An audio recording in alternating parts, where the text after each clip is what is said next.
All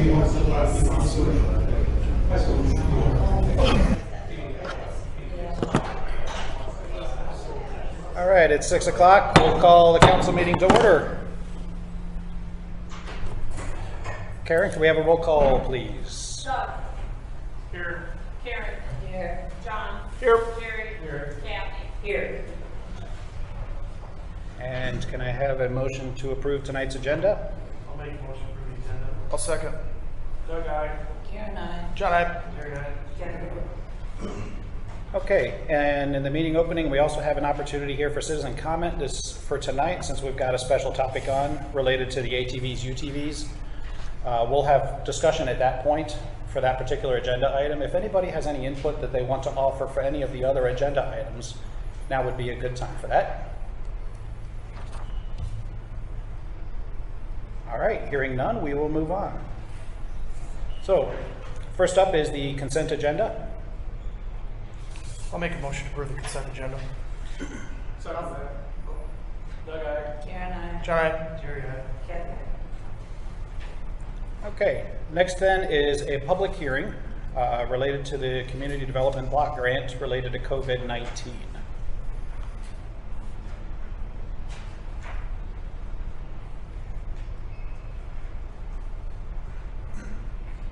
For this particular item, there's a few points as part of the public hearing that we need to articulate. So I will read these, bear with me. So this is for an application for a block grant, or it's the award of a block grant related to COVID-19. The need to respond to the COVID-19 infectious disease was identified in the city and Peosta Community Center staff. The need to disinfect and sanitize the community center in an efficient manner was identified as a significant need as a result of the COVID-19 coronavirus. The city, how the proposed activities will be funded and sources of funds. The city proposed to use $27,500 in community development block grant funds with no designated local match.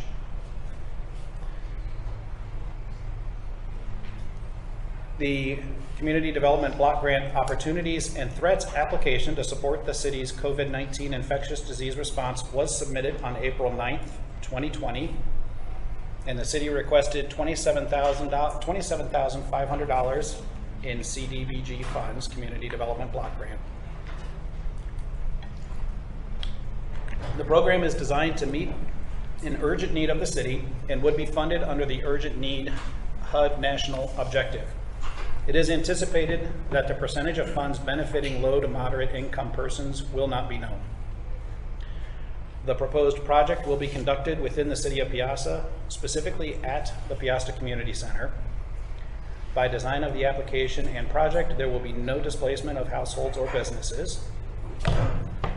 The city anticipates no displacement. However, the city will fully comply with the Uniform Relocation Act and or Section 104D of the Housing and Community Development Act as amended if there is any displacement. The proposed project consists of the acquisition of an ultraviolet portable area sanitizer for use in the Peosta Community Center. So that concludes the reading of for the public hearing. Is there any public comment?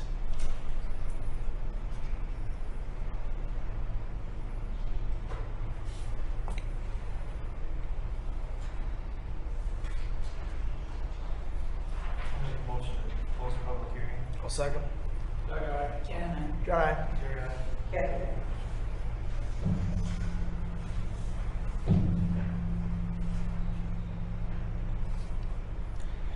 So next on the agenda then is a resolution to approve the CDBG grant as read.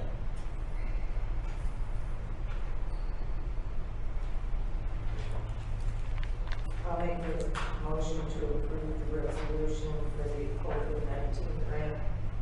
I'll second. Doug, aye. Karen, I. John, I. Jerry, aye. Kathy, aye.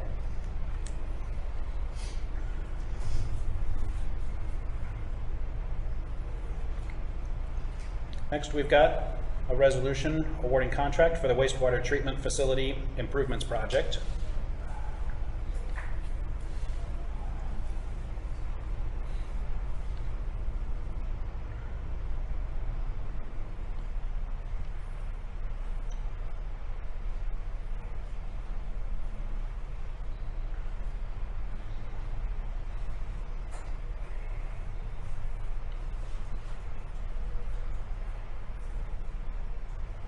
I could put a little more narrative to it. This is actually, you're specifically awarding the project to build our new wastewater treatment facility to Ports and Construction at a bid amount of $7,649,000.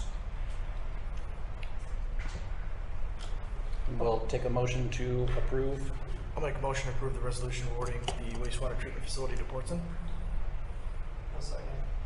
Doug, aye. Karen, aye. John, I. Gary, aye. Kathy, aye.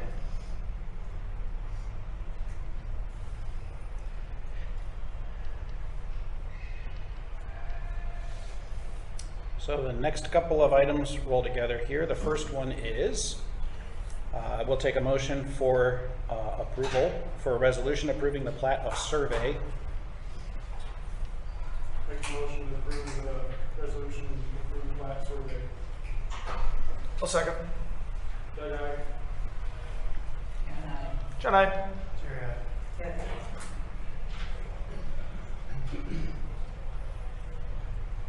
And then for that same property, we have an offer to buy that we can take action on.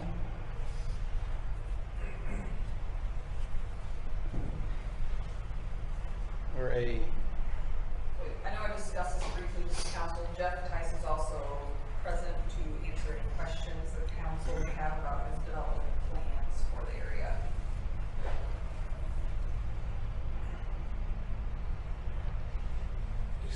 Planning on expanding on the building? That's kind of what I figured. It's right behind it. I don't have any questions. I don't have anything. if there's no questions, we can take a motion. I'll make a motion. Approve the offer by. I second that. Doug, aye. John, I. Gary, aye. Kathy, aye.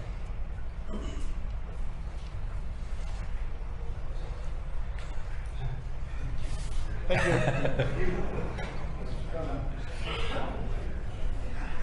Next item on the agenda is to set a public hearing date for Peosta Energy Park Second Edition. And we would like to have a motion to set that date for June 30th. Whitney? That's correct. Yes, so we will need to hold a special meeting on June 30th. We also have some additional end of the year items. That's the first time you're here about it, but that's my fault. So, yeah, we will definitely seek to keep that brief, but EOI, end of year, there's a couple things we need to wrap up. So we would like to hold a public hearing on that date. And that will be sent to publication of final approval tomorrow. I'll make a motion to set public hearing date for the Peosta Energy Park Second Edition for June 30th. I'll second. Doug, aye. Karen, aye. John, I. Gary, aye. Kathy, aye.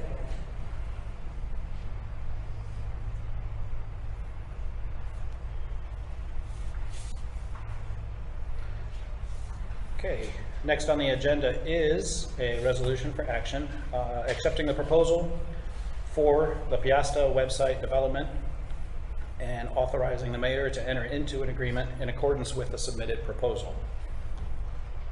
Once again, Whitney, would you like to offer a little Yeah, narrative to this?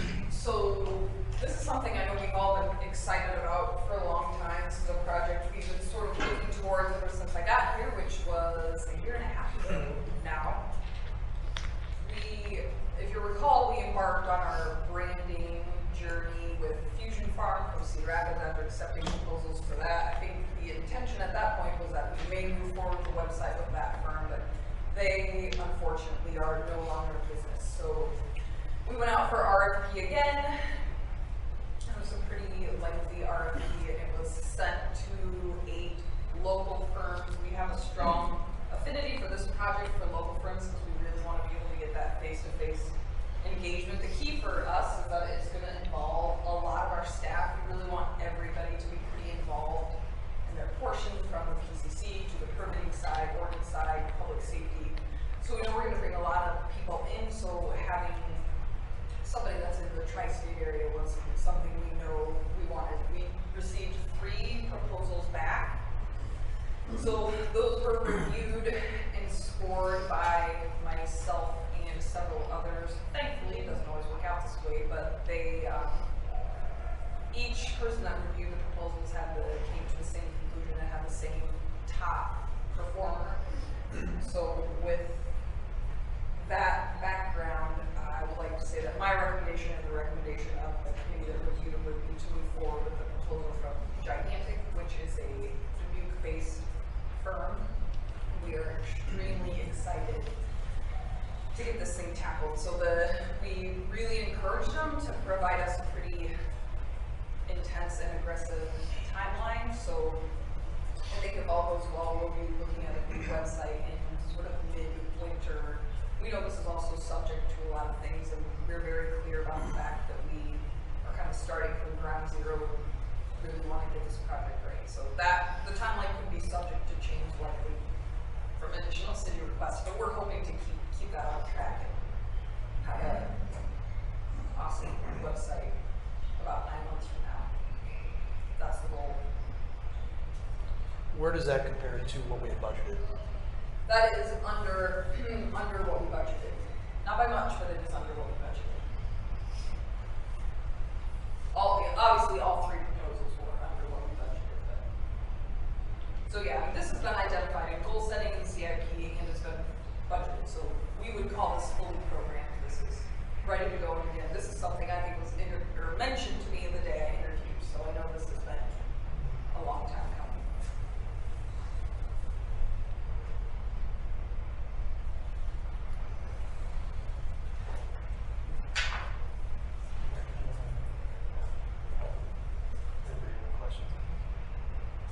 Again, questions?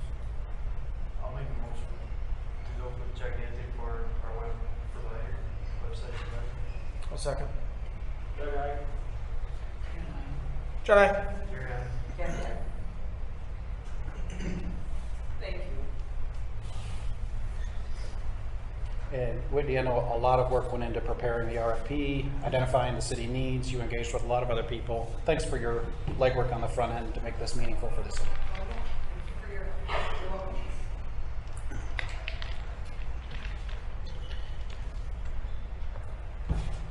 So next up is the Peosta East Sewer Extension. We want to establish a professional services agreement as outlined in the agenda item attachment. This is for action, so we would take a motion to approve. I just want to preface this quickly. This is in direct response to the citizen comment we had 2 meetings ago with concern about the extension and when that was going to get started. So per the council's direction, we've engaged MSA, so this is in provision of those services that are needed to open up that area.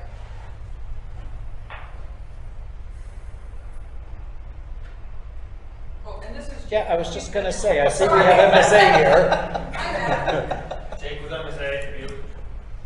So the agreement includes fixed fee for the design committee portion, which we have a little bit more control over, and then a part-time limited construction observation with hopes of utilizing Dean as much as possible. And then pending his schedule, we'll coordinate with him to be out here during important stuff or when he's not available. So I estimated those on a time and material basis. We updated the concept and conceptual estimate, and exhibit is attached to the agreement as well. The scope had expanded quite a bit from what we first talked about. So is it going to be coming down the hill then? It starts up there, up Burrs, and comes down. Actually starts and goes up. It goes up, okay. From Elana. Actually starts, James, do you want to point out where it starts clear down there and So we're tapping an existing manhole here. And then, you know, this is conceptual, so I'm not exactly sure where that'll go, depending on where we get an easement, but up through there and then across the Cox Springs and going along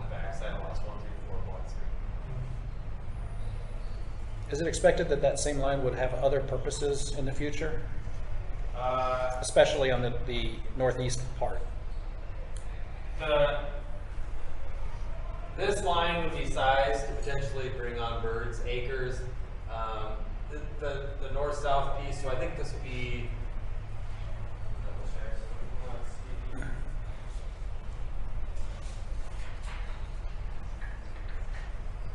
Yeah, so extended 12, it's 18 to here, and extends 12 over to Thunder Ridge, and then this will extend 12 into that manhole there, and then 8 or 10 north. There's potential that a lift station or further might service that north-south stretch. This for sure would be sized to potential service birds, acres, and some of that in there. So 12 all the way up and over. No, he said 12 to here. Yeah. And then 8 or 10 north, we'll have to look at it. The conceptual estimate was 10, because Dean didn't think there was a whole lot probably that could potentially get added up there. I mean, the costs are not that much different if we just want to go 12, but more of a final design decision. Those north-south lines will just go in the backyard, so those will only take those lots they touch. But that east-west line is the one we want size to, yeah. And Dean and I met with Jake, and so we walked through all the possible scenarios that we want this line to be able to handle, so, yeah. Good.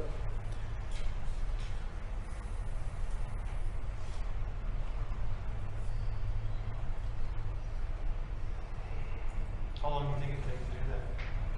The construction, pretty wide open, so it should go pretty quick depending on how much. I didn't anticipate any rock. It'll be wet, but Dean thought that we should probably be able to do with just open cut construction and just typical dewatering measures, just some rock and a sump at the bottom. So if we do that, let's see here,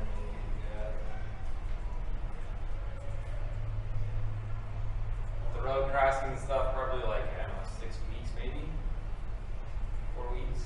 It's not gonna take much time. It's just that the resident, or the resident was under a little bit of time. Yeah, so, yeah, when we met with Jake, I mean, we wanted to get this agreement in front of you so that they can start designing, and then our hope is we wanna, the market's just a really weird place right now, so our intention is to play that to the taxpayers' benefit, but also keeping speed in mind. I mean, we know this year's basically stretched. It could get done, so we're just planning to keeping contact there. But that still means those owners are planning to start digging either late fall or in the spring. So I think we're still going to meet their timelines no matter what. We just might get way ahead of them, or we might be, communicating with their plumbers. But they have the ability to stuff things in. So as long as they know they don't have to order a septic, we can meet their needs. And so the anticipated schedule in the agreement was to have it submitted to the DNR and have the bid opening mid-September, late September. And then that would give the contractor time, 30 days to have those construction agreements and everything in place, equals bonds. So he would have time come, late October, November, if weather holds out, get it in. If he's got time, otherwise it'd be early spring, early next year. And the design part of this we can move forward on. The actual construction is dependent on us clearing a certain milestone in the annexation process, right? Correct. So we need to, we want this to be under that approval by the state, and we also have easements that will need to be acquired between now and then. But this timeline holds pretty true to that, so. What's our current expectation of when we would cross that threshold on the annexation process? Well, the annexation should be, the annexation it goes to the state, then they set a hearing for 30 days later, then it gets approved, then they have to wait 30 days before they file it, but after that approval, then we would be cleared hot. So that date is in September now, so. Okay, Yeah. closely aligns with the bid Yep, opening yep, here, we have a little- as best we can with the unknowns. Yeah, that's as close as we're gonna get. Thank you. Any other questions from the council? And one other item, just to note that this will take you all the way through, so this should be the full engineering expenses incurred on the whole project, so there shouldn't be any amendments pending some unforeseen, but it should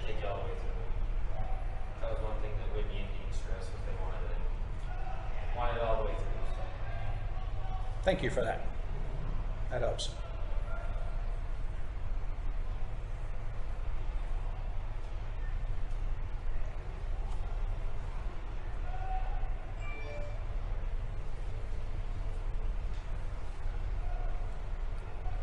So you need approval, a motion to approve the, yes. I'll go ahead and make a motion to approve the design and construction of the water extensions. I'll second. Karen, I. John, aye. Kathy, aye. Thank you. Thank you. Thank you, Jake. Okay, next on the agenda is a very popular topic. It's the ATV-UTV ordinance discussion. I would like to preface this a little bit, since it looks like we may have a lot of people who have an opinion to share or a perspective to share, and we want to hear them. So I think we'll take this. There was discussion at the last council meeting about ATVs, UTVs, and it was a really good discussion. There were some concerns voiced, and a group of people came back with answers to those, which I thought was great, tried to address those concerns. So maybe what we would do first is, if there's a representative who wants to speak to what was submitted to the council since the last meeting, we could listen to that, and we can then open it up for, I would like to hear our police chief and city administrator both express their response to that. City council can ask questions. And if there are others who have a perspective to share, I would just ask that if you get a point where you'd like to talk, please raise your hand so we can keep some order to this. I will ask you to speak at the podium, and when you do step up to the podium, please start with your name, clear enough that Karen can capture it, and where you live. If it's in Peosta, the street helps. And keep the conversation. It was incredibly respectful last time. I expect the same as we talk through this, and the council will be respectful in exchange. But when you get to the podium, there could be a lot of voices, so I'm going to ask that we put a 2-minute limit on it. So when you get to the podium, please be very clear, be concise, state your point. Please share with us what rationale or information, what data you've got to back up that point, and let's shoot for that 2-minute target, if you will. So we'll start with that. Who would like to speak first? I'm Tanner Patterson. I live in Peosta on Lara Drive. So we were here last time. We submitted our proposed ordinance to the council. I hope everyone had a chance to read that. I believe it addressed most of the issues that were brought up in the last council meeting. One thing that was kind of brought up was some questions, concerns about overall safety, functionality of the vehicles. So what we have actually done is brought several examples.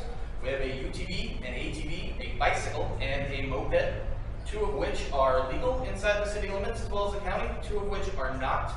So if the council or anyone else would like to go out and take a look at those, we could walk through kind of safety features, the differences between them, and sort of what optionalities there are. So I don't know if we can head out there and take a look, or if nobody has any interest. If there's no interest, I can move into a handful of other things we found. Get all the information. All right. All right. Then we will move this. I'm not sure how to do this with the recording. You just want to pick it up and carry Short it with you? recess. The recording? Okay, I'll bring it out. Yeah. All right, so we will move the council meeting out to the parking lot.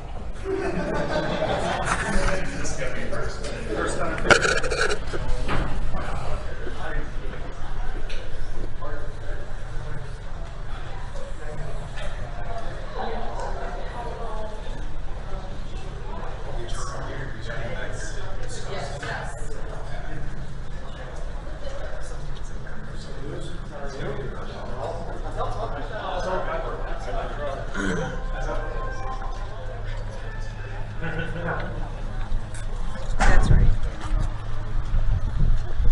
Oh, I think we get the front row seats, Karen.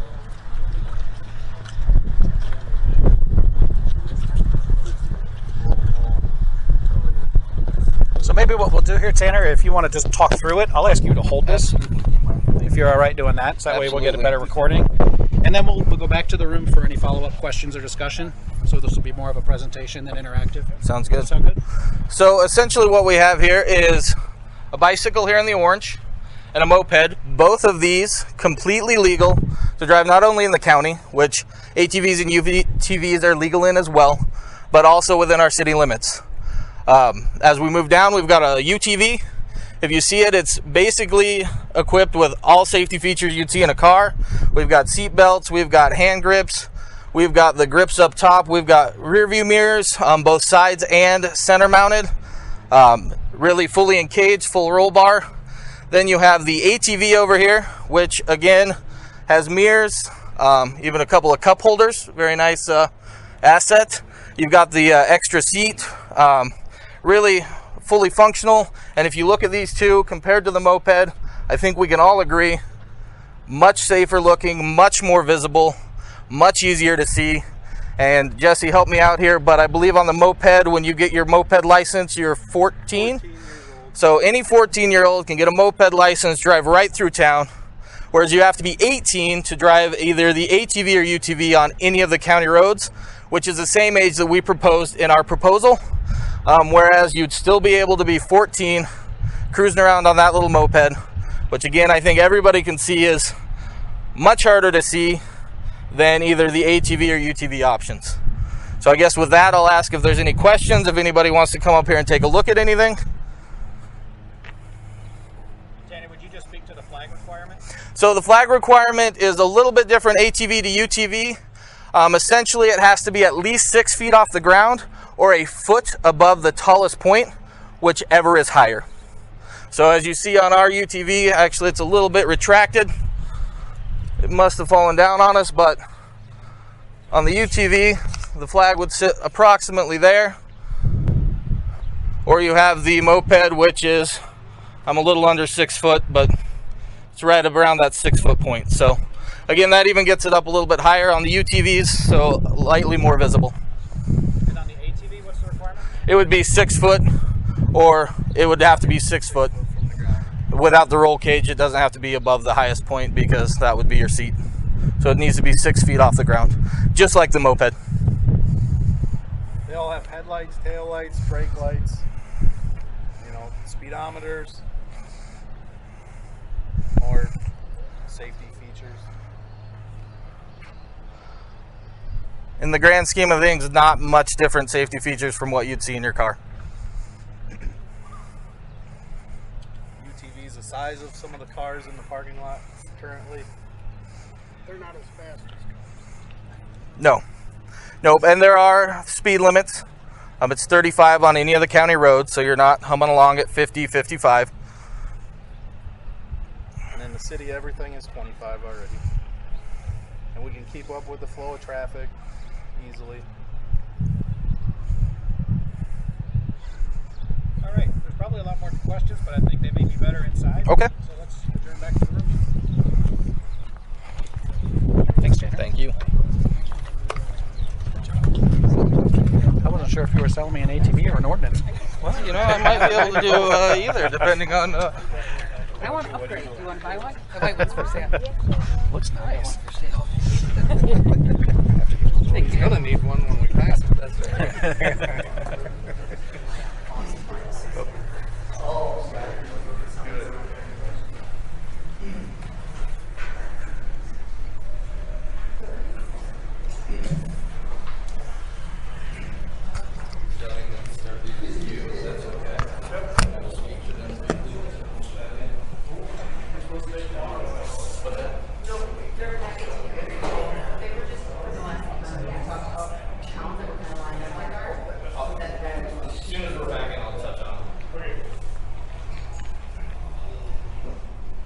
All right, looks like everybody's back in the room. This may be a first, having a council meeting in the parking lot. So congratulations, everybody got to be a part of that. Tanner, what else would you like to address the council with? I do have a couple things quick. I just handed Doug a couple of towns that we felt were very similar, not only in size, but in layout.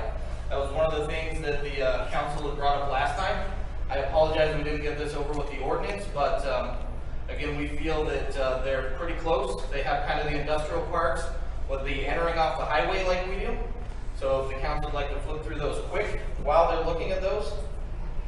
Yep, it's the map and the ordinance for the town. So they already have a ATV, UTV ordinance with them. Real quickly, what are those towns before we get to It was Britt and Stewart. do have a couple of things I thought that the council might find interesting. There are over 43,000 registered in the state of Iowa.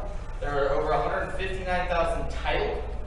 With that, this all came from a survey prepared by Regional Strategic that was sent out to UTV owners in the state. With that, they estimated approximately $772.8 million invested, not only in the UTV, ATVs, but tools, storage, trailers, etc. And this is probably the part that we find most interesting that will help Peosta. It supplies approximately $72.4 million in operating and personal expenses. And they believe this has generated approximately 1,018 jobs in the state of Iowa, paying an average salary of $42,850 a year. A couple of other quick stats. As we looked at everything out there, right, we saw the size and the variation. Between 2010 and 2012, there were approximately 16 fatalities on bicycles in the state of Iowa. There were 11 in a similar year span, not same years, but similar year span, a 3-year span in the state of Iowa with ATV, UTVs. And that would include also off-road with that. So the global market in 2018 is expected to be $11 billion. By 2025, they're projecting it to jump up to $14.5 billion. And this is why we've kind of proposed, as far as the city of Peosta getting on board, you know, that is money that these businesses are potentially missing out on. So that's why I think that 72.4 is important. And then just looking at the expected growth across the United States. With that, any questions? Well, so as I said, we'll take what you've got to offer. If that's what you've got to address with the council, I'd like to next ask for. Oh, go ahead, I got a John. couple questions for you. Sure. So in Britt and Stewart, you said these are similar towns that have adapted UTV, ATV ordinances. Correct. Roughly the same amount of population. What type of population or influx they have with the industrial parks that they have? How many employees come in and out of these communities each day? I don't have that information. I apologize. I don't know how much are actually traveling in and out of those industrial parks. We did notice they had a similar kind of setup with the industrial park off the side, but I did not get the actual influx. Okay. John, I could probably answer that only because I was offered a job at Brit, so I'm so their total valuation, but you've clearly done your research and that is much appreciated. The total valuation of Brit as a city is $57 million. The total valuation, taxable valuation of Peosta is $158 million. So they're not situated on a major highway or with an industrial park similar to ours. The population is the same, but yeah, it's just a little bit slightly different demographic and makeup. But I do know that they very successfully integrated the ATVs and UTVs. Their traffic patterns are going to be slightly different though. Okay, that's all I got. Other questions for Tanner?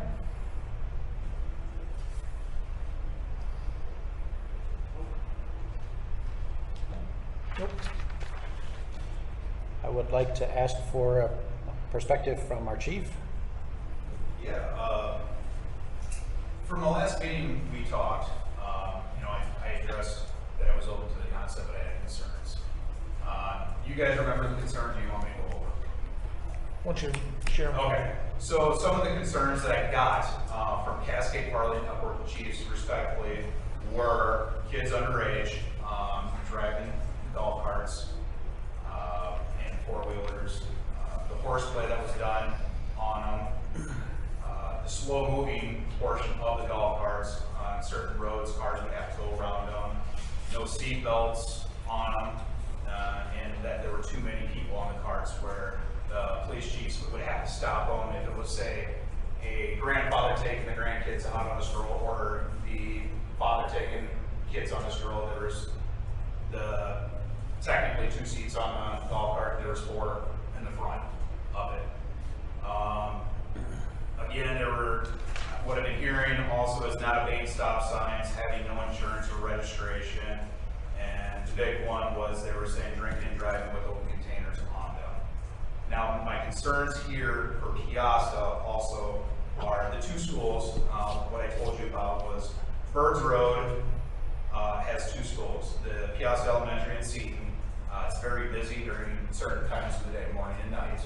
I think that with the golf carts, as slow as they go, would cause possible traffic problems with parents that are in a hurry to pick up their kids and get going. We have that problem now, especially over by the Peosta elementary side, where we have to sit there and monitor once in a while the parents that get too big of a hurry there. And the other part was Peosta Street from Cat Drive. Basically from Cat Drive all the way down Cat Drive, since it's a busy business intersection with all businesses, and moving toward the roundabout into the respective businesses around the area. And the problem was there's a lot of traffic going in and out of NACC basically at all times. You have semi-traffic coming in on Cat Drive, and you have the employment of all the respective factories or businesses that are on Cat Drive that are coming out at certain times. You're going in at certain times and coming out at certain times. And let's see what else. Cascade, when I talked to him, he required, where the city required golf carts to have seat belts and insurance like a car. They did not have to have tail lights or anything like that. They keep side-by-sides and golf carts separate in the ordinance. And I suggest possibly doing the same if that's the way you guys would want to go this route. Those are my main concerns with this. And I guess if you guys have concerns or questions that I can be able to answer or address that you guys would have. Do I get the opportunity to? So in our ordinance, just so you're aware, Mike, I don't know if you saw a copy of that. Yeah, I got it right here. But you mentioned the school times. Yep. In the ordinance, we stated basically Monday through Friday, no access in the city limits up to 3:30. Correct. Cover. And I saw that, and I respect that. Also, the one thing I would like to do with that, if that were to happen, I would like to make it 5 p.m. And that's because of the traffic that's on Cap. A lot of the business would be getting out, and a lot of that traffic would be done by 5 p.m. And the other thing I was going to mention, when you look at our definition of ATV and I believe it was OHV or ORV, and I did that to keep in accordance with the DNR and the county. The ORV would not include a golf cart style, and neither would the ATV. So if we wanted to add golf carts, that would be a whole separate. And that was the discussion last meeting was, you know, golf carts were included with this, or what was going to be included with it. Was it just going to be UTVs? Was it going to be golf carts? So I guess that's a decision that you guys will have to make too. What you guys want, and if you want it, and you know, we'll have the restrictions to that. Mike, how often, or how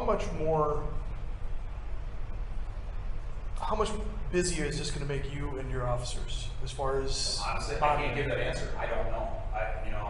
We did not, where I came from in Zarzal, we did not have that there. I don't know. I don't have the answer to that. Again, if we were to have it, I'm a firm believer of, teaching the people, giving them, learning curve on this instead of citations, if that's what it has to come to. But obviously, if there's citations need to be done, we could do that. But I don't know. I don't have the answer to that. How busy we're going to be, I guess. In a year's time, I might know. How busy we are, or it could be 6 months. I can give an update if we're to go that route. Just to jump in, I'm glad you brought up teaching. NICC actually offers a UTV course for safe driving. I'm right here in town, so definitely. Yep, on and off road, so definitely an option as far as the teaching point. Not required. Not required, but it's there, it's available, and it's definitely a step in the right direction. I would really like, obviously, if you're going to do that, restrictions with especially age requirement on that also. I think you have 18 or so. We have 18. We kept a lot of that. We really kept it very similar to the county. Absolutely. And then a couple other cities that I felt kind of fell into what we were asking for when we last met with council. I'm sorry, I'm Jolene, I'm Tanner's wife. Sorry, I just want to add this in. One of the things that we wanted to do was keep it aligned with the county, because we're trying to bring that into our businesses, so the people that are out riding on Old Highway and going past, so they can come in, you come here to our business, come with gas, come with trackside to Dairy Queen, and use that, so that's one of the things that we're proposing, is to keep kind of in mind with that, so people can come in.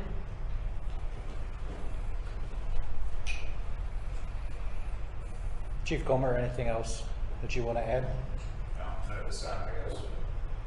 You guys understand where I'm coming from as a police chief, you know, but I'm open to it. We'll open to the concept, but there has to be restrictions, and that's what we're gonna, that's the way you guys decide, we have to have restrictions. Whitney, I'd like to also ask for your perspective. Yeah, I just want to echo a couple of the concerns Mike has. On the other hand, though, I think we could offer some additional latitude with the ordinance, again, if that's the policy you guys choose to adopt. I would tend to agree. I know a lot of the workforce is out by 3:30, but a lot of the trucks aren't coming out, they get loaded up, so we would both recommend that 3:30 needs to get extended. On the other hand, though, I think that those hour restrictions may not, in my mind, have to, they are just applicable to Birds and Peosta Street. I don't necessarily see them as so valid on Cox Springs Road or Angela Jean Circles. It's really just the Birds and Peosta Street need to be restricted during the week, later than 3:30, because I know that a lot of the trucks are loaded with the days, whatever they manufactured and shove on there. They're oftentimes rolling out there a little bit later than 3:30. So I think that's not. They're also coming in the evening too. Yeah, so I think that part piece needs to be explored more. But again, on the flip side, I think you could narrow the restriction to just those roads. I don't think that it would necessarily affect somebody coming down Cox Springs or something. And I would just request that any ordinance that the council puts in place, that we consider adding a sunset clause so that this can be automatically revisited, because I think that would help everybody be motivated to make sure it goes really well. And that if it doesn't go really well, there's a fail-safe in to automatically protect everybody. Because the reality is we need everybody's help. Like our 3 police officers can't, keep an eye on everybody's lives. You guys keeping the ATV community safe in general is the very best way to make this successful. So I think if we put that in there, that provides you guys with some assurance that you're going to get a chance to look at this and to relieve a little bit of political pressure from bringing this up again. If we just go ahead and decide as a group, as a community, that we're going to evaluate this a year from whenever something would go into place, I think that would just be wise for something that, quite frankly, we just don't, we know it can be a good thing, but we have no idea. We do have a lot of millions and millions of dollars of construction that happens here every summer. That's something to consider. So there's a lot of things, but those would just be my request. I mean, I appreciate the group's engagement. This is the first really good, meaningful engagement we've had since I've been here, so you've done a great job. And I hope at least the council has the information that you guys need to feel safe. I mean, I'm inclined to certainly, the industrial park is just a giant financial lifeblood of the city, so that's where my recommendations on Peosta Street and Birds for the kids. I mean, I really feel like I wouldn't be doing my job if I didn't ask you guys to think carefully about those, but that's certainly not to say there's not considerations to be made around that, but I just want that to be top of mind for everybody.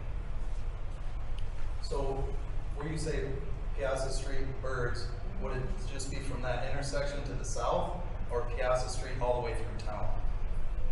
Because the concern is with the industrial park area. Correct. That's so. Definitely the So north side of town would be fine. North side is not as concerning to me.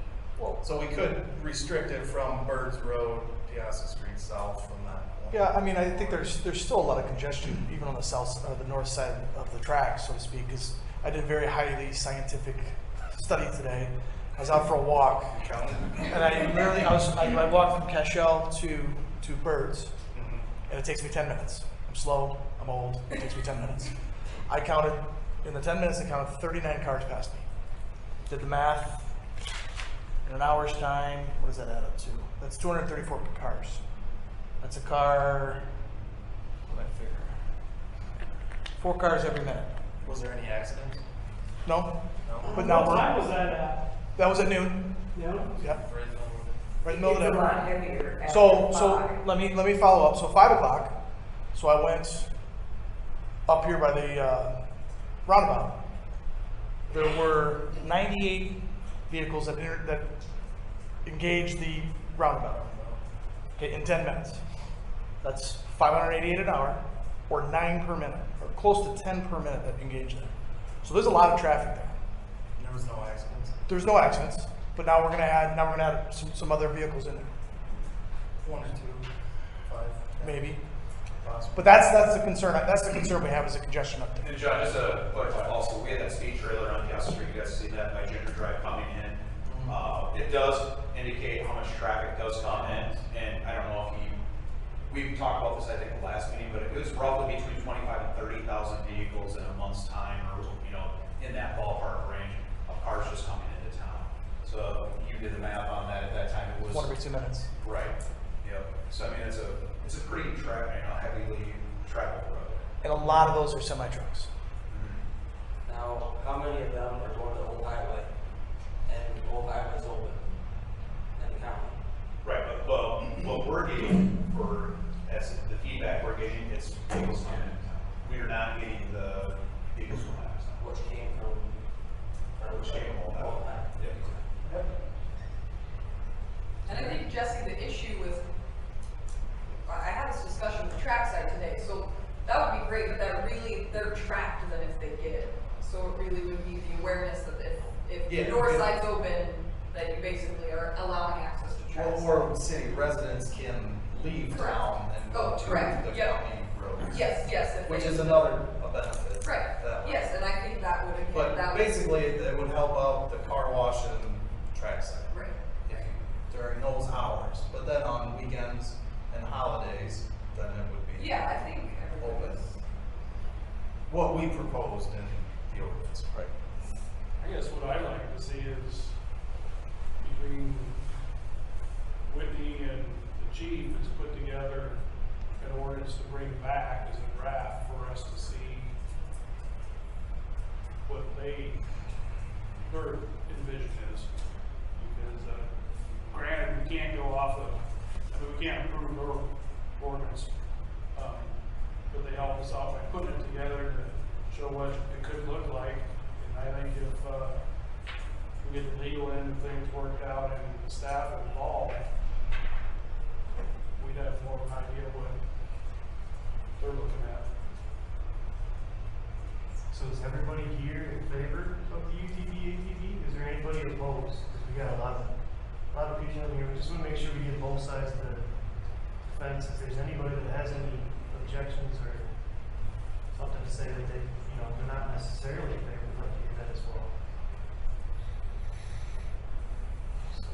And with that, how many are residents versus non-residents? How many are residents?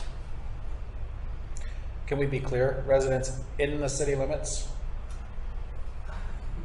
Which means not Birds Acres, not Thunder Ridge, Thunder Valley, Thunder Valley is not Thunder Hills. Okay, it's about half. How many have UTVs? The actual 4-door UTVs? Not yet.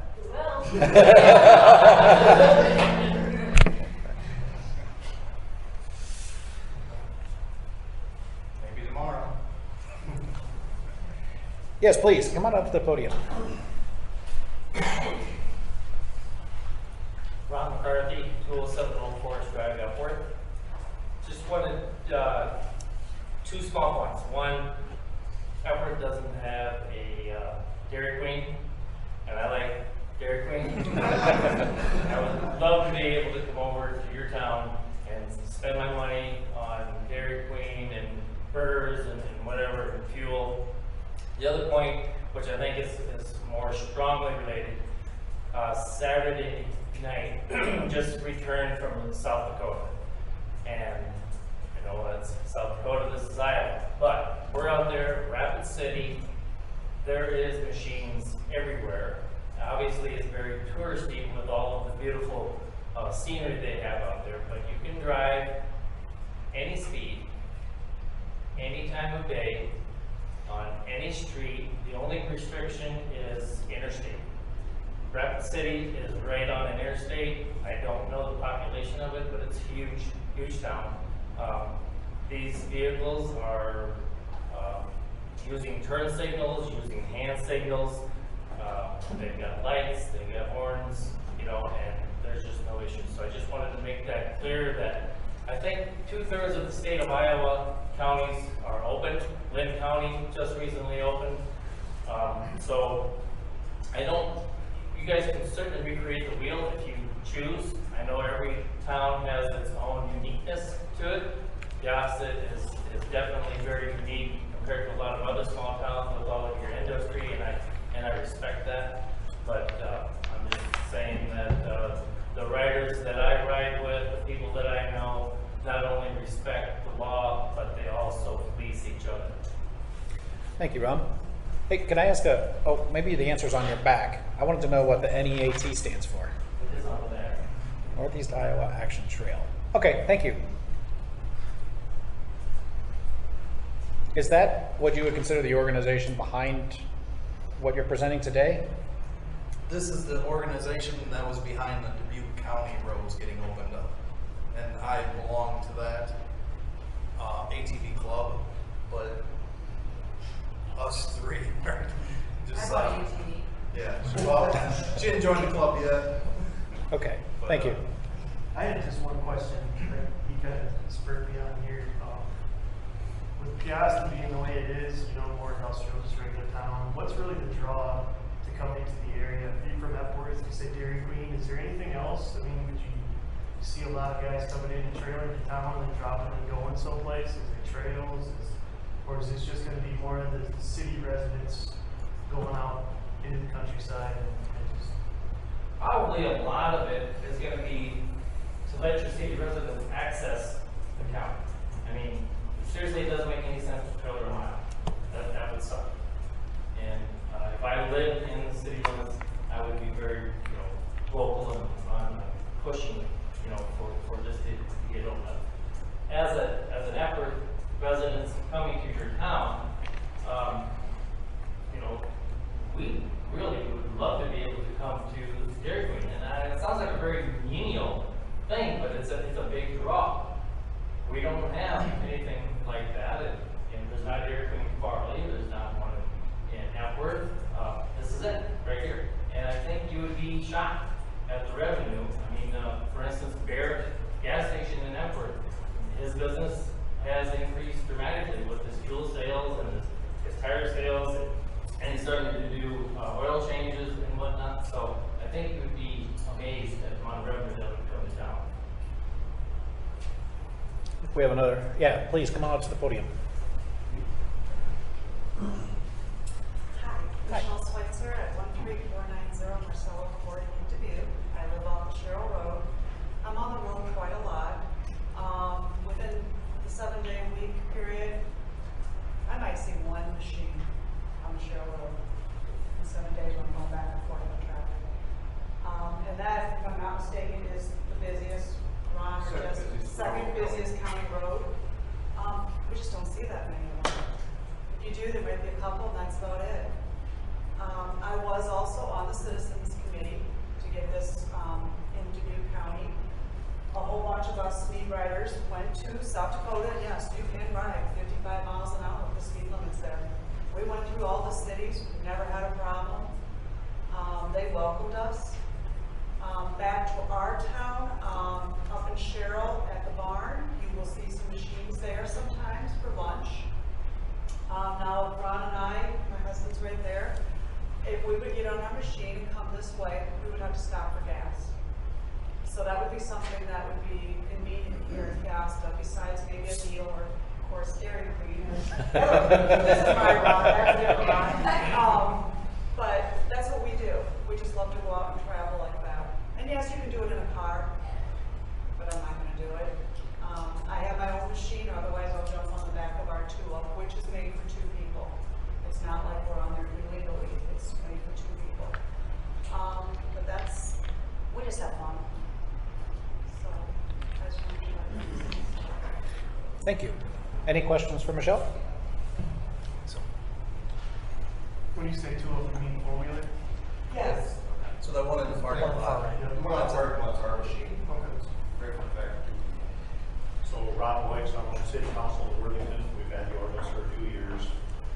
From where I live, sitting in my recliner, I can see all the way down Main Street, all the way out the Worthington East Road, County Road, out in the park. And, when I see traffic, it's typically after supper and weekends. So, you know, with the hours you're asking for, I don't think that's going to be a big issue because that's typically, you know, everything works. So, the other thing is, Peosta has about the only hotel in Dubuque County that ATVs might be able to stay at. You know, there's a few bed and breakfasts around the county, but if somebody wanted to ride up here from Jackson County and spend the night, where are they gonna go? So I think that'd be a huge plus. And like I said, Worthington, we haven't had any issues that I've heard about. So. All right. Any questions for Ron?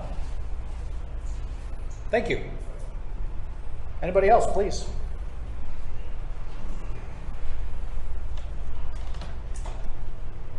Hi, my name is Ron Schweitzer. I'm 3490 Marcelo Court, Dubuque, Iowa. I'm the president of the Meat Riders Club. Our club was established back in 1996. We're a good group of people. We get together, go riding. And if you look, what is the average age group in this room, you know, that would be riding pretty much the roads most of the time on there. I mean, sure, you probably might get some younger ones here and there, but right here is the average. And we just came back from South Dakota to Toledo, about riding. We had a blast out there.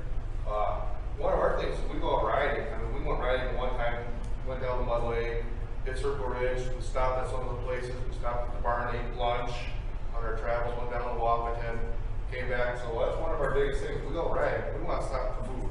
We want to look for a decent restaurant that we can stop, have some good food, some ice cream, and all that. I mean, it's basically about the food. Apparently it's the ice cream. And fun, enjoyment, you know, so we enjoy it. And, you know, I got 2 up, that's my 2 up out there with Fred Sheep. If you want to look at it after the meeting or something, more welcome to, but it's made right from Can-Am, right from the factory, made for 2 people. It's sitting on the back. If you're sitting on the back, it's just like sitting on the back of a gold wing. Actually, that's the best seat in the house. It is better. Any questions for Ron? So how often do you guys do rides and everything around the area? Around Dubuque County or? Yeah, just as far as a group, I mean, let's say 6 or more. 5 Well, this, right now with the COVID deal, I kind of put a damper in things, you know, for this year. But we usually, some weekends we have 5, 6 rides a weekend, you know, going whether it's on private property or going to an Iowa OHV park. Or we made a couple rides in Dubuque County here, last month it was. And we also made a ride one from Delaware all the way out to Manchester it was. We went to Manchester and had lunch at one of the restaurants in Manchester. We came all the way back. So, and it all depends on what's going on for weather and all that too, but. As the president of the Riders Club, could you just give a sentence or two? I'm looking at this group and I'm thinking if I'm a younger kid and I'm out jacking around and being irresponsible, I can easily see how there'd be some self-policing. Oh yeah. Could you speak, we hear that term, can you just speak a little bit about your experience with that? Well, you know, we've seen people out doing stuff, whether they don't have their headlights on or don't have a flag on, we'll say, hey, you need to have this or your flag on, your lights on, or you need to have insurance, you know, just like an automobile. You get pulled over, it's a speed ticket, and it's on your driver's license, just like a car. Don't, you know, it will violate you if you get too many of them. Your insurance rates are going to go up. Your personal insurance for your cars will go up. It's the same issue, same situation. So yeah, we do try to police, you know, if we can help it, we'll try to, you know, tell them, hey, you can't be doing this. You know, we worked hard to earn this. We don't want to lose it. Thank you. Anything else for Ron? Anybody else want to speak? Given the conversation, Mike or Whitney, anything to add? The only thing I wanted to add here was you got this basically from the Butte County. I mean, this is basically parts of it. The parts of it, the definitions were a lot from Dubuque County. That's what I pulled from several other ordinances. I tied in a little bit of Epworth, a little bit of a couple others. You know, there's bits and pieces we added in, you know, the curfews and everything like that. Right, with the curfew here. The curfew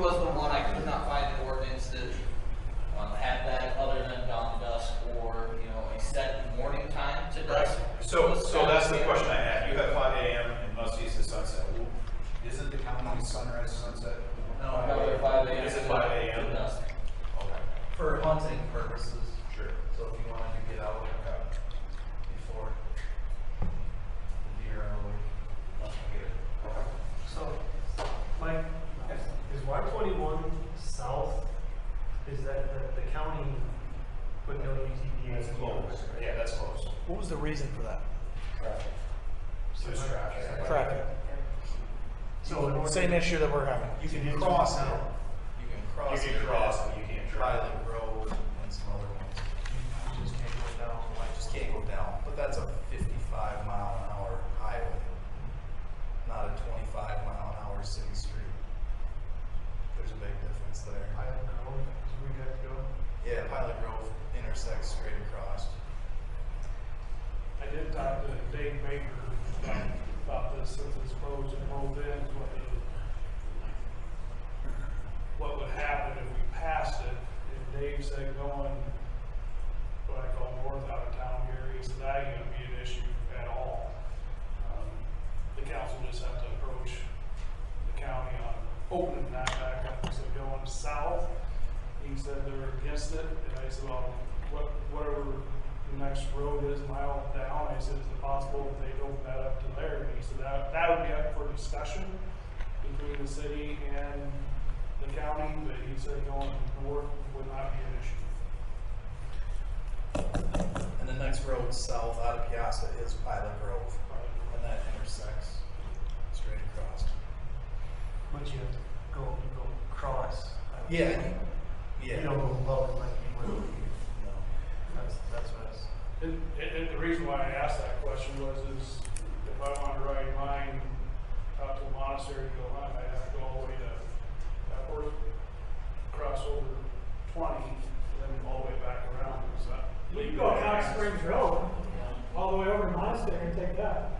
I got stopped by a trooper, you can't cross 20. You can't cross 20. That's what he told me, so. As long as you can go straight across. Yeah, that's what he told me last year. He said that I can't cross 20, top it off. So with the ordinance you've proposed here and the county regulations the way they are, even though I think the intersection for Cox Springs and Thunder Hills are both inside the Peosta city limits, right? So what would be the regulation there? Would people be able to take their ATV or UTV at grade across Highway 20? Yes, legally, if you have to do ordinance here, the county ordinance. Well, eventually you'll be able to go down by Swiss Valley Road when you get that over change done. Yeah, at Peosta Street and eventually at Swiss Valley there'll be an overpass, so it won't be at grade. But the specific question I was putting was at grade crossings. Yeah, because, well, right now Cottingham goes straight across at grade, so you can go across that currently, but that's all going to change with the How far in intersection. past the truck stop can you go with UTV, ATV? So you can go on Swiss Valley Road. Cross Cascade, no? No. Cascades. Nice. Because starts from the old movie theater, that from there, White Top, you can't ride that North Cascade Road. Oh, other North Cascade Road you can. Yeah, North Cascade Road's a big road. It's gravel, it's paved, it's. Yeah, I'm talking about the truck Yeah, stop. by the truck stop. Or is it around? You can ride Old Highway all the way to Rhodey's, past the fairgrounds.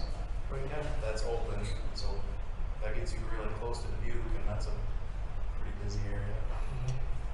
Especially with industrial park. Yeah, but it, you know, there's much busier areas. So, go ahead, please. Yeah, come on up. You were missed back in the city. Good evening, I'm Dave McLean, here with my wife Chrissy. We live over at 682 Willow Ridge, just a few blocks over here. We're relatively doing this side-by-side stuff ourselves, but I work for UPS, and the last 20 plus years I've been a driver. The last 4.5, I've delivered the entire town of Peosta. In Jackson County, as you probably know, it's pretty much all over. And then Peosta itself, the whole town is open to side-by-sides, ATVs, tractors, about front of it. But the only road is the main road because it's a highway that they can't ride on. And every day I've been down there for 4.5 years, no issues. I mean, you don't see as many as you might think you're gonna, even though there's a side-by-side about every other garage down there, you don't see them on the roads like I think you think you're gonna see them. No, I haven't seen any problems. Chief, the only problems I've ever seen are a couple streets over by the golf course where I've seen kids, golf carts, parking around a little bit. Not. I've also seen that too. So. Yeah, not adults on side by sides. Those aren't the issues that I think see. I'd see side by sides with semi-traffic, farm equipment, on their busier streets. Nope, I haven't seen any issues. I think you have better sight lines in this town. Macoka is kind of an older town, tighter houses. You have a lot better sight lines coming up to intersections. Thought safer environment, as far as visibility, in my opinion. I think I don't think there'd be any problems. And I understand, Ian, your angst about, you think it's just going to be, constant traffic, but I don't think we'd see that. We just like most, getting on our side by side, be able to get, we can't even get out of town to go anywhere. We have to trailer it, and we trailer down in Jackson County right now. We just go out, tool around, and find a place to eat. And, I think that would draw more people to this area if we're allowed to get in it. I understand we're getting a bowling alley pretty soon. I like to bowl. All right over there. I think you'll get a lot more people coming for gas. Dairy Queen's a big draw.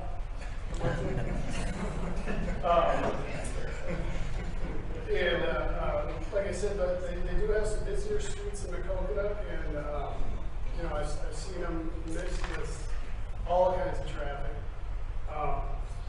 with no issues. I frequently spoke to the Jackson County Sheriff's Department guys, the police department. They don't have any issues down there, so I understand everybody's tense and worried about this onslaught of side by sides that you're going to have. I don't think you're going to see that. It's going to be mostly law-abiding, respectful adults. So thank you. Yeah, thank you. Any questions for Dave? Nope, we're good. Thank you. So you did mention tractors. We got the tractor case and stuff that come through town all the time. Do they have regulations on tractor case? Or do you just able to drive the tractor wherever you want to go? As long as there's a driving the car, we don't drive you. As long as there's not a Slow moving, use roads and so forth. You go wherever. We don't drink while we're driving. That they see. That's what I don't like about it, but that's all.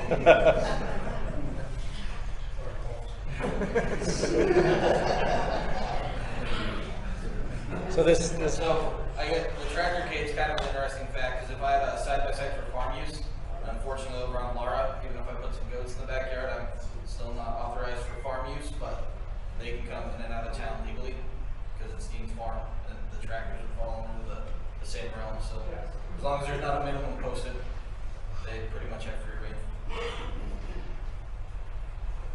And the city owns a UTV side-by-side currently for their public works, correct? Mm-hmm. Is it for public works? I know there's one for the fire department. Fire department has one. Public works, and they drive that on the city streets and use Yeah, it but for work. that's not an issue though. And they haven't. That's one. Yeah. That's not an issue, Jesse. That's not. So this has been really good. It's Yeah, not a valid please. point. Well, it's not like some more than you get done. We don't want to deal with heavy traffic either. There's a lot of semis running around, a lot of car traffic. We're going to avoid those spots. We don't want to get tangled up in there either. So, Yeah. Anybody else care to speak? We want to make sure everybody's got an opportunity.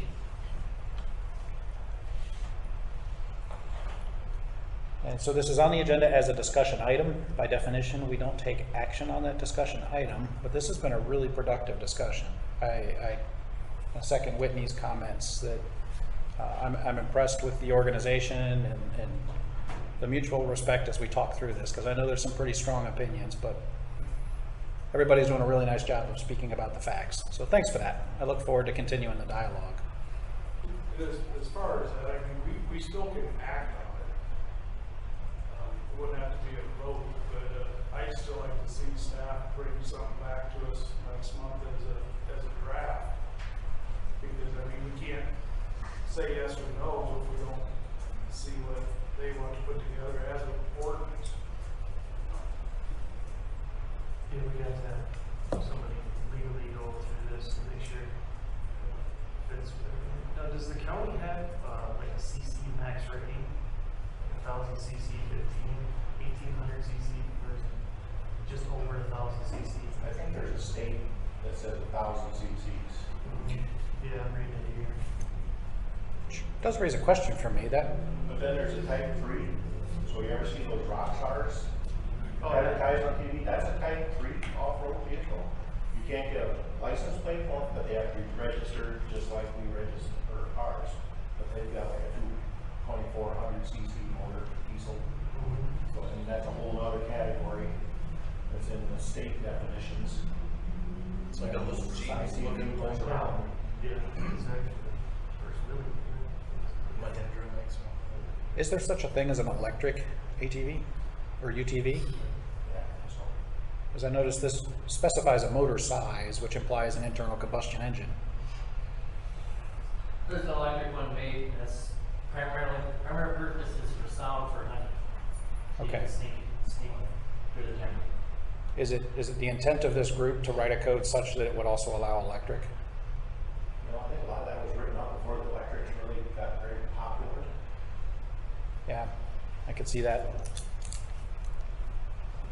Do we need to put more definitions in here that aren't allowed, like scooters, or not scooters, but golf carts and stuff like that, that these other ones have in them as definitions, but we don't have in ours? So there's questions and stuff that we need to do before we go to this next level to kind of make this a little more refined. Yeah, I guess you guys just have to decide if you want it to, or you want UTVs, you want golf carts, you know, just specify what you guys want. Yeah, but I think, Doug, I appreciate what you're trying to do to keep this moving forward. I think that's a good thing for us to do. Short of actually writing legalese code, maybe we start with just a list of the decisions that need to be made.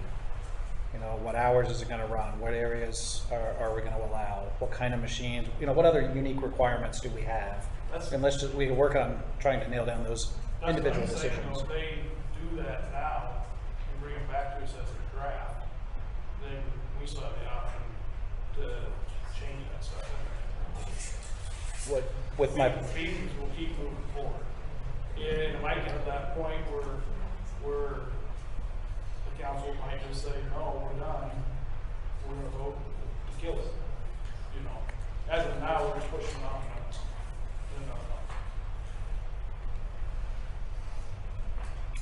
I think the difference between what you're proposing and I'm proposing is the incremental decision making and then wrapping it in legal language.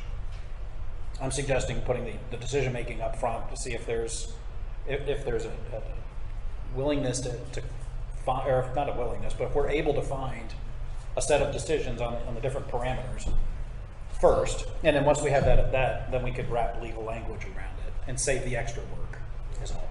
Can I offer a compromise? Maybe from a staff perspective, we have 3 weeks till the next regularly scheduled council meeting, so that gives us more time. So maybe I think combining what you're both talking about may work best for us if we can flop it into our ordinance template and then but highlight all the decision points, and then we can talk about if it's efficient, then we maybe like a smaller group of us could try to meet before the next council meeting. We have a work session on the 9th. Oh, yeah. We just get Use the work session? put together and make it part of the work session on the 9th. Yeah, because I think you're right. We really almost need this more informal from your perspective in terms of now. I mean, you guys have provided all the information. They just need to have some policy discussion, and we could just highlight those decision points, so then we could go down, okay, golf carts, yes or no, okay, any given size. I'm not even sure what those are at this point, but that may help for us to organize those things we feel are important as staff. And certainly this can be distributed to your group too, so we could provide notations and, I don't know, yeah, I mean, I'm struggling to think how we move it forward, but we don't want to miss any of those key points. But I think at this point, we've talked to the point that it might be best to start working from a document, otherwise we might lose something. Anything else from the council? Mike, anything else to add? Thank you, Chief. Is All that right. one for you, Mike? Yes. Council, is that work for you? Okay. So if there are specific items you know you want me to highlight or include, just shoot those to me as an email. But I'll take this, I'll take your draft, put it in our template, and then we'll augment as necessary. Can we hang on? Nice to know what's on. Yeah. Absolutely. Yeah. Not to tell anybody how to do their job, but to be, it sure makes sense. And maybe you already have a copy, for instance, of Epworth's ordinance. Wouldn't it be easier to take that and redline what you don't like and add to it, what you like, instead of recreating the whole entire document? That's totally your call. Yeah, nope, you're right, we can do lots of, we copy and paste a lot, that's how we do it. I like to turn this borrowing. All right, well, there's the apparent spokespersons for this, Jassy, Tanner. Thank you again for the work you've been doing to keep this moving forward, and appreciate the way you've handled it thus far. Thank you. So we'll look forward to keeping this, well, we'll have this, it sounds like we'll plan to put this in our work session on the 9th. 9th, is that the date, July 9th? And just for the group's information, once an ordinance is formalized, then by law, it has to be read 3 times.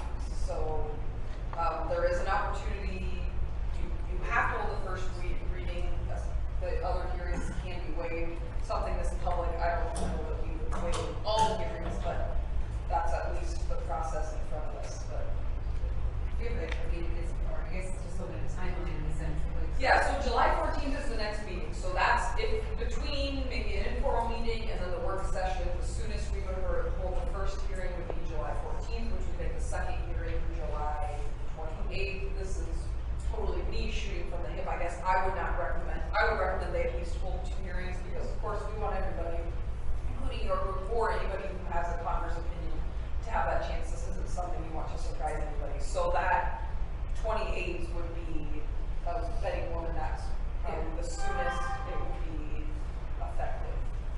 We just have a plan going forward, I mean, this is asking so. Yeah, no, absolutely. That's timelines are good for everybody. So Yeah, and if there's anything you guys need from us, we can do some more legwork. So. Excellent. All right, well, thank you again, and thanks for the turnout. It's really nice to see such strong engagement from the community. Appreciate that. We're all going to Dairy Queen. Apparently so. We should probably point out Dairy Queen is not an official sponsor. All right, take care and be safe out there. Thank you. Thank you. Appreciate it. Thank you.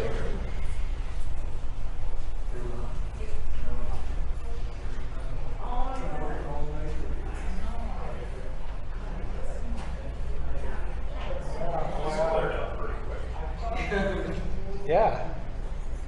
All right, last thing on the agenda for us tonight is salaries of municipal officers. And this is a discussion item, so it is not up for a motion at this time. Whitney, did you want to put a little narrative to why this is here? sure. I know this information you all have in front of you was pulled together. I mean, as we evaluated, obviously when we were looking at staff, things, we were sort of regularly doing analysis of all compensations in the area. So we thought, this information is pretty interesting. I know I saw a similar thread was going around on Grapevine, which is the city manager message board. So this chart lays it out pretty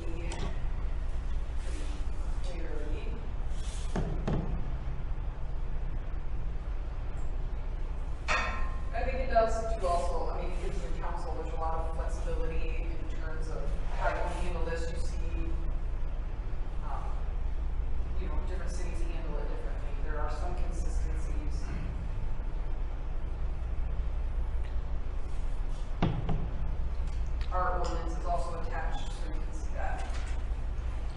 Is there meaning to the timing of this?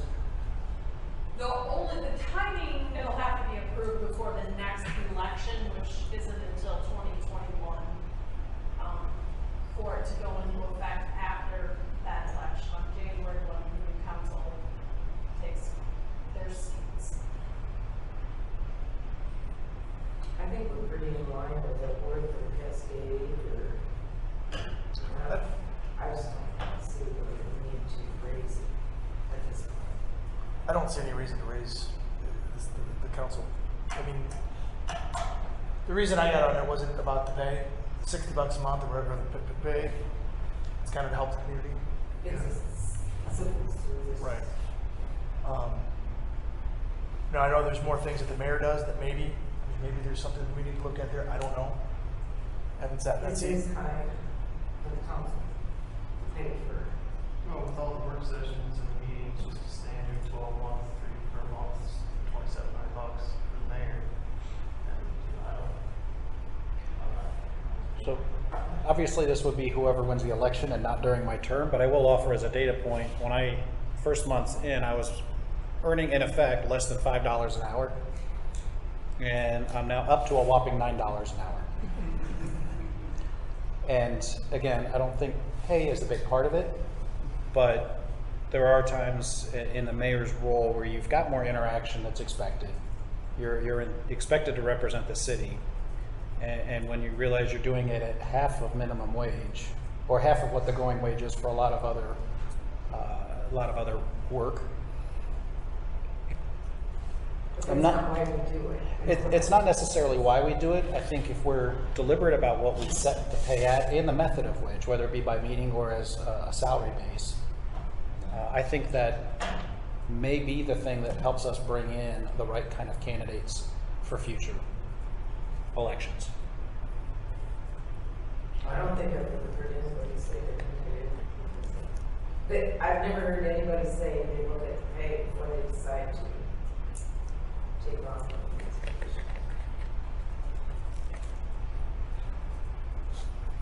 I do think it's I thought it was unusual when I started here that our mayor was by meeting. I've never seen it like that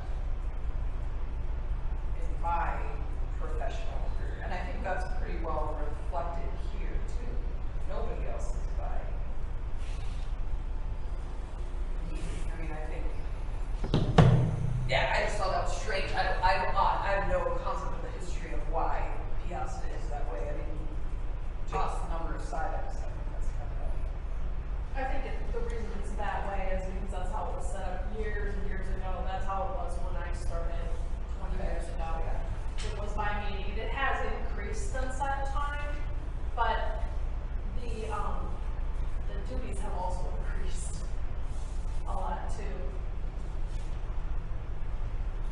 I don't know if you can put a number to this, but how many hours do you think you spend on it a month or a week? Yeah, shocker, you have a spreadsheet. Let me look at my spreadsheet. If I make, so I have a blanket assumption that there's 8 hours per month that's independent work that I don't specifically log. But up to this point, I've got 129 hours, including that 8 hours per month factored in since I was elected. How many is that? What is that average week? How many weeks has it been? Oh, no. I don't have that calculated, but I can get that. So, yeah.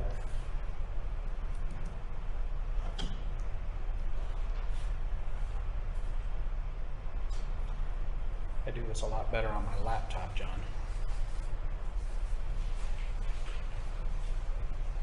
Actually, I can't even seem to do it here.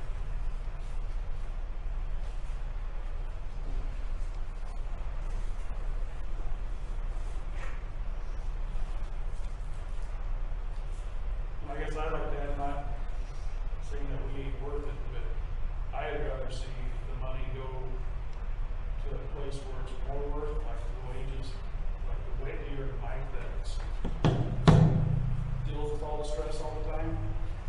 You know, I mean, I think if ourselves a break, because I don't think that's right. I'm not speaking for the mayor's behalf, because I don't know what the mayor does on a day-to-day or weekly basis. You've got that many hours, Jim, is there something we can help you with? I'm not trying to be mean or nothing, I'm just saying that. No, I respect the question. I mean, now, take this into consideration too, you're new to the role, how much of that is actually getting your head wrapped around everything? And you do like to take things a little deeper than most in spreadsheets and whatnot, so. What makes you say that? Because you got all your data locked there. So I'm just trying to figure out, you know, how much time. There is a learning curve, for sure. Oh, yeah. And that's why I expressed it both as when I first started as opposed to now. The number is creeping up. Yeah, you might want to get those. So I'm not, please don't misunderstand, I'm not saying that we must do something or the world will stop turning. I will say, sitting in the seat, that when I have some of those more frustrating jobs that I need to do, and I sit back and think, I'm being paid $9 an hour to do this. So I wouldn't think so much about the pay, I think about what you're actually doing for. That's kind of right. Because, you know, I was doing a council member and mayor pro temp for how many months there? I had no issue with it. So, yeah, I don't know. Training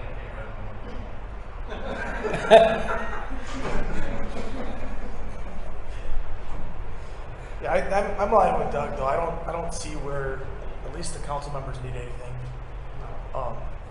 You know, I can't speak to what the mayor does, but I don't see any reason for us to get anything more. No. I mean, like I said, there's something we can help you with, though, so.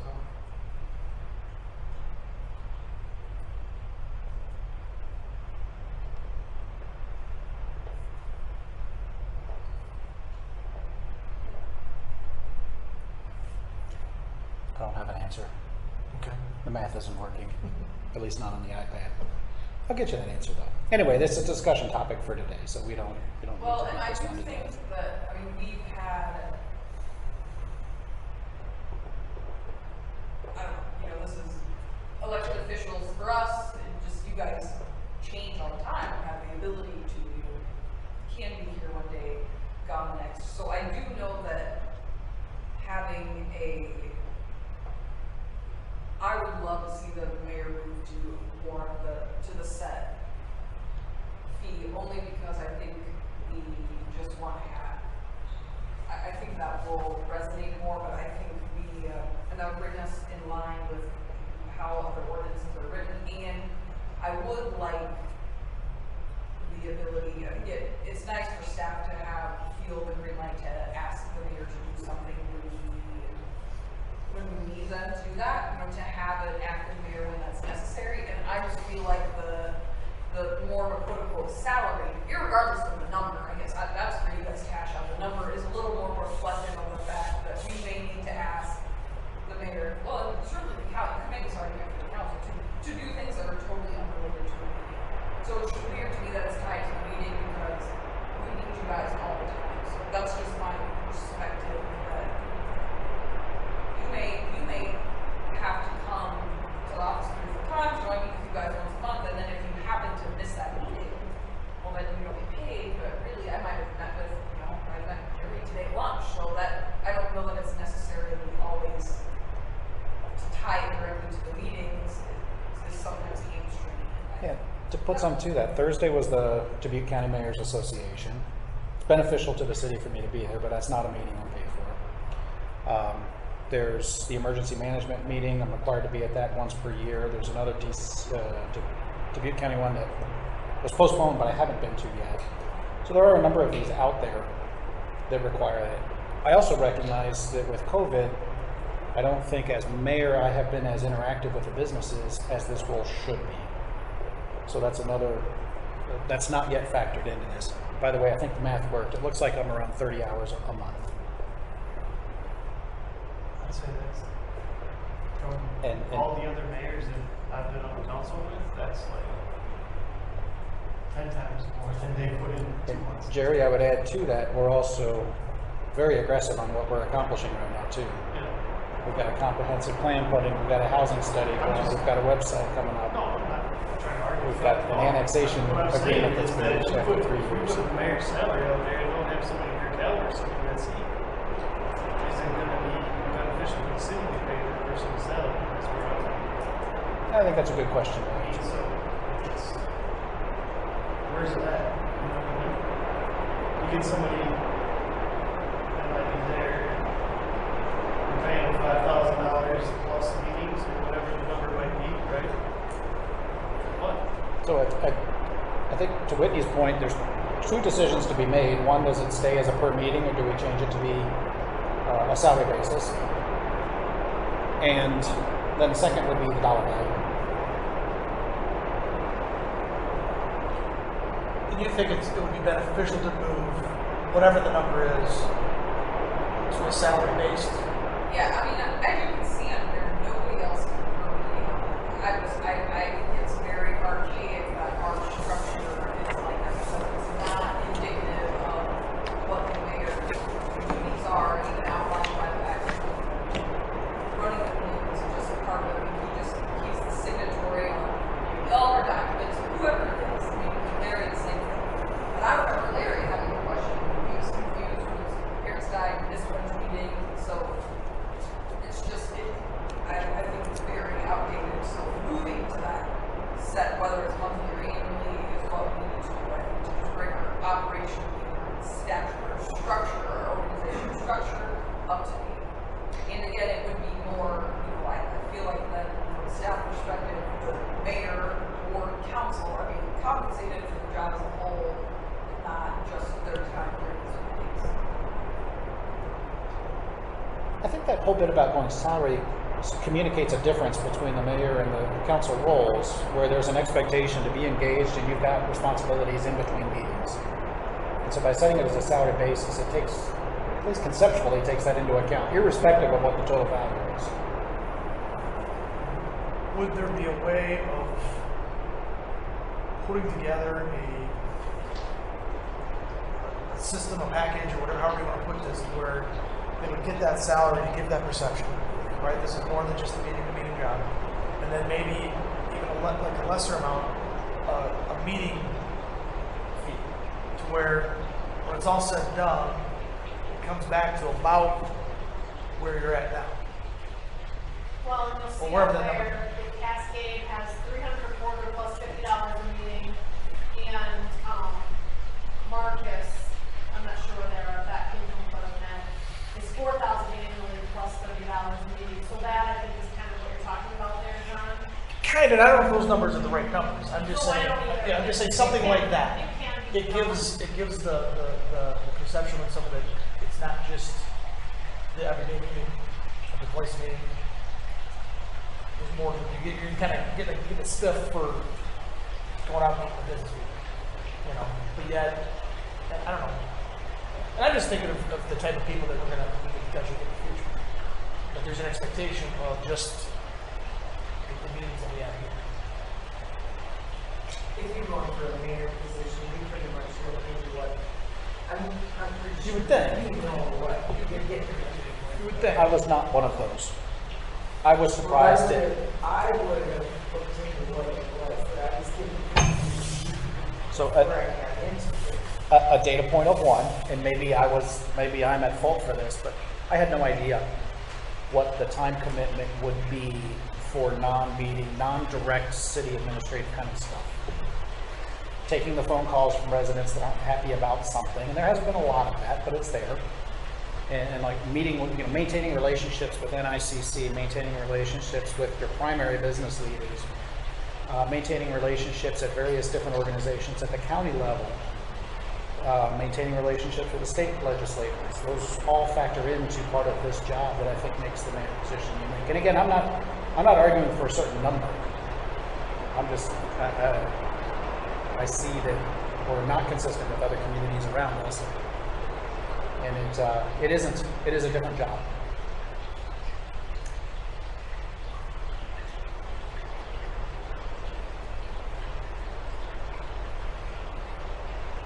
So it's a discussion topic. We don't have to take action on this. Yeah, as soon as anything you guys did would take effect in January of 2022, so you got time to hash this out.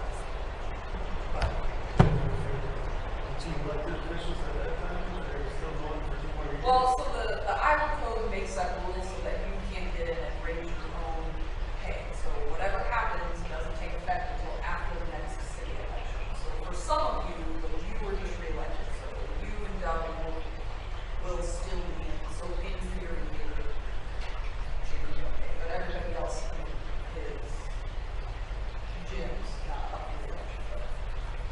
I am. Yeah, that's right. So there you go. Yeah, this is, Everybody except for you two. we're discussing the salary for the next mayor, not Jim.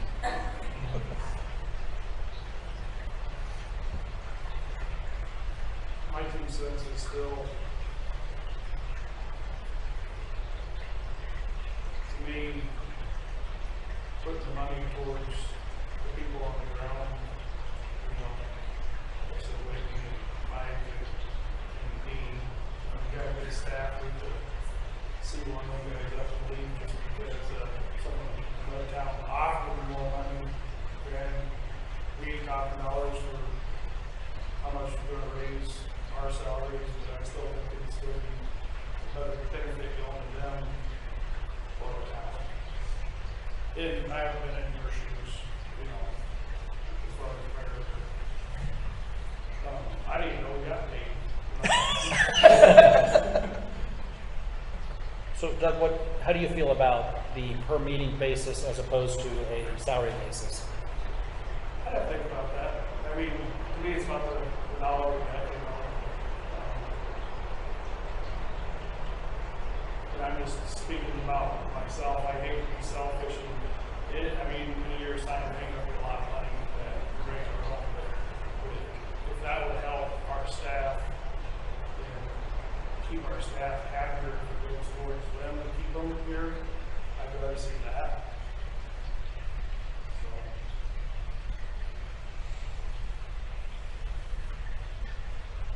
Like I said, I haven't been in your shoes. Yet? No. And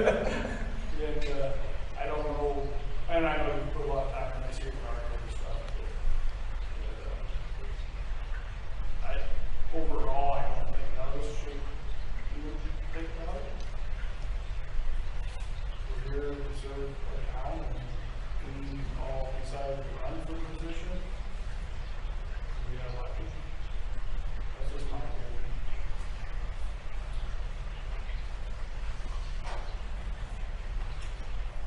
All right, are we good on that topic? Yep. So we'll open it up once again for citizen comment before we adjourn. Anybody have anything they want to say? Please, Jesse. What you pay for it. What's that? You get what you pay for. You pay the mayor more, you get more out. So if we change it to 0. You don't even have to come to these. Who's mayor pro tem? Then he's here. Any other comments from the public? All right. I'll make a motion to adjourn. Doug, aye. John, aye.